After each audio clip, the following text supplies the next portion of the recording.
Nag-champion ulit ang Boston Celtics matapos ang 16 years.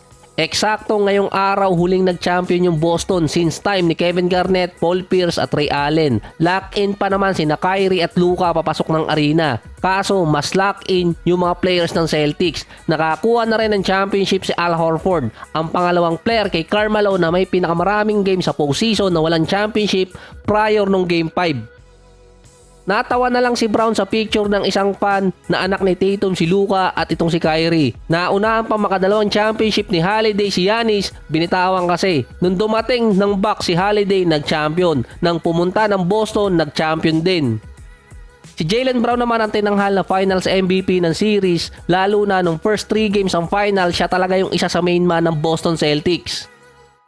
Sa first half pa lang, 21 points na ang lamang ng Boston. Galing ulit yon sa logo shot ni Peyton Pritchard. Niyari ulit ang Dallas sa turnover points, 11-2 sa first half pa lang. Si Tatum naging playmaker para sa Celtics na merong 16 points at 9 assists.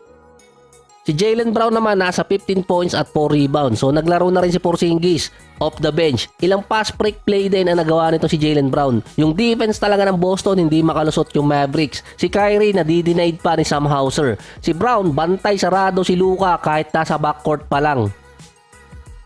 Tatlong players din sa Celtics ang meron double digit, kasama itong si Holiday na merong 11 points. Si Kyrie naman nasa 5 points at 5 assists ng first half. Tumilapon pa siya sa may stand kung asan yung mga commentator. Tinrash talk pa siya ng isa sa mga fans doon na merong hindi magandang sinabi sa kanya.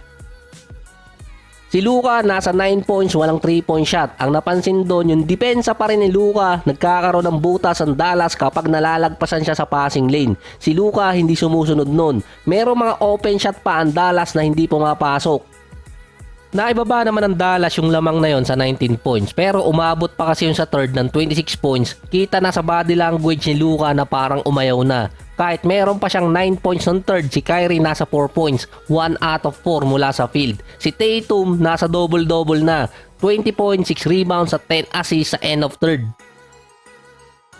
So hindi talaga nauubusan ng record sa NBA. Nalagpasan na ni Jason Tatum si Kobe at si LeBron sa most points sa playoffs na under 27 years old. Kaya yung mga nagsasabing hindi importante yung stats, liga ng stats yung NBA. Wala nang run ang Dallas noong last quarter. May 6 minutes pang natitira, nire-report na agad sa mga sports website, nag-champion na yung Celtics. Si Tatum meron 31 points, 8 rebounds at 11 assists. Meron pa siyang 2 steals at 2 turnovers, 11 out of 24 sa field.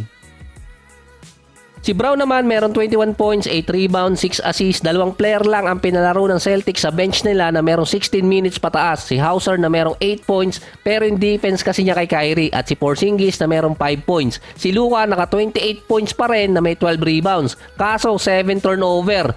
Third quarter pa lang kita na sa body language ni Luka. Si Kyrie 0-8 sa TD Garden. Meron naman siyang 15 points at 9 assists. Congrats para sa Celtics.